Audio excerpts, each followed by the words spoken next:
আমাৰ এটা secret information Dimapur দিশৰ পৰা সৰিয়হৰ দিশলৈ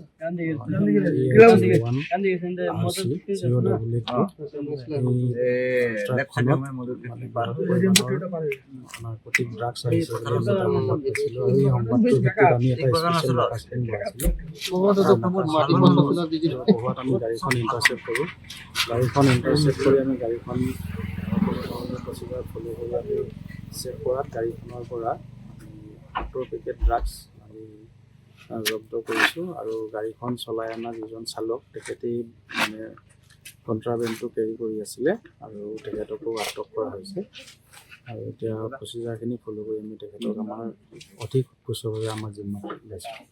ছাৰ ড্ৰাগছখিনি বজাৰ মূল্য কিমান হ'ব? এইটো বজাৰ মূল্য প্ৰায় 7 কোটি টকা মানৰ হ'ব লাগে। ছাৰ ড্ৰাগছখিনি ক'ৰ পৰা? এইটো আমাৰ সন্দেহ হয় মানে বহিৰাজ্যৰ পৰা এইটো অসমৰ দিশে আহি আছিলে। তো ডিমাপুৰ ফালৰ পৰা এইটো আপোনাৰ গোলাঘাট দিশলৈ আহি আছে।